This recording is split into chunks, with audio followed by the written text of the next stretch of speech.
Bentley is totally insane. He jumps on the furniture, he jumps on people, he chews up everything. He is loud, he's obnoxious.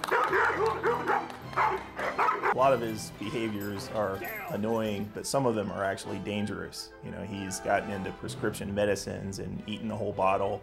And we've had to call the veterinarian dozens of times. And he's also caused a fire in our kitchen before. He jumped up on the stove and turned it on when there was pizza up there and the pizza box caught on fire.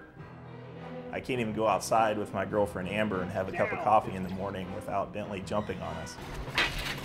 Ah, it's hot. Are you okay? Yeah. Do you believe that?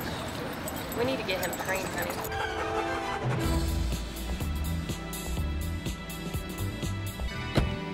Okay, he's what, jumping around the house? Yeah, he jumps up on the furniture, he jumps up on people.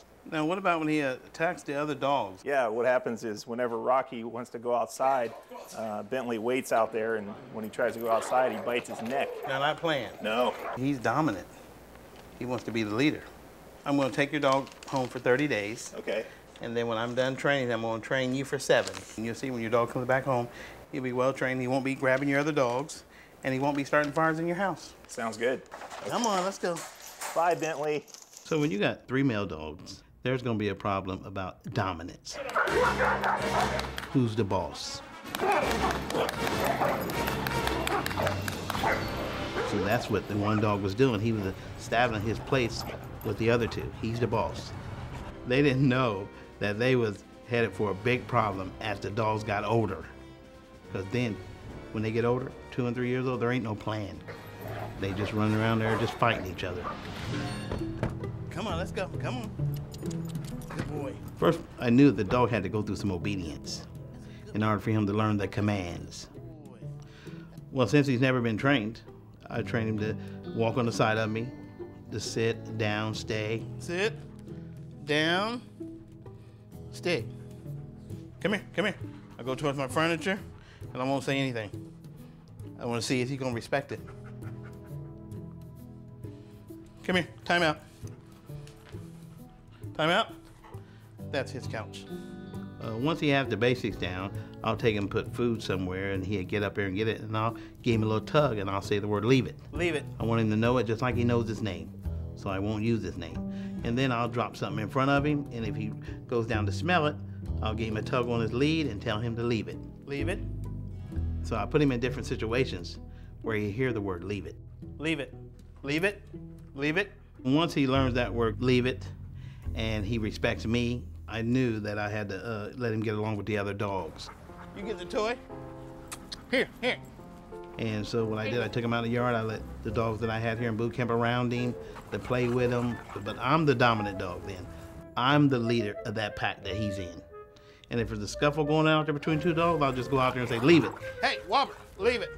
Where I won't have to reach down there and get hurt. Did you see him bully him? Leave, hey, hey, hey, what'd I tell you to? You leave it. You see, that's what you do at home, huh? You gotta get along.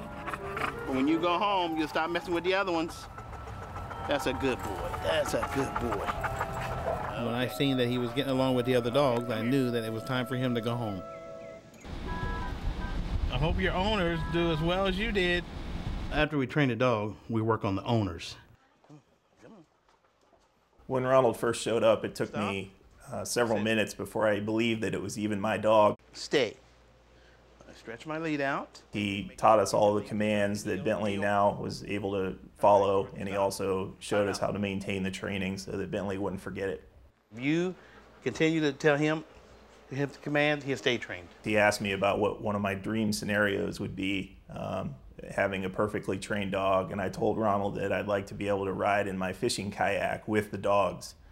And to my surprise, he said he'd be able to train them to do that. Come on, let's go. Come on, come on, come on. Good boy. Come on. That's a good boy. Bentley, never been swimming. He was nervous at first, but then I built his confidence up. He came right into the water, and it was fantastic. Come on, let's go out. Let's go. Good boy. That's a good boy. Come on, let's do it again. Come here. He's a swimmer. Come on, let's go out. I trained him how to get in the kayak and sit there while I move through the boat, move the boat. I think I'm gonna get me one of these. Then I got out and I put him in the water, in the kayak, and moved him around the water, and he just stayed right there, and he liked it. And I knew that he was ready to go. You got your obedience down? You kayaking? Henry's gonna be happy. You know that? At first, I was a little worried that Bentley wouldn't be able to ride in the kayak with me. I was afraid that he might jump out into the water, so I was a little nervous. Stay. Stay. Keep saying it. Stay. After Ron spent, a couple hours training him, it was amazing. Put him in the kayak, and he sat right there and took the ride. And I told Henry to try to do it every day with him if he could, or once a week, but take him kayaking with him, because now they have structure. Having a big dog is amazing. We go outside and play fetch, and we go swimming. He's a great companion. You guys want to go ride in the kayak? But the most exciting thing for me was being able to go fishing in my kayak with Bentley as a sweet, loving dog. Life is good.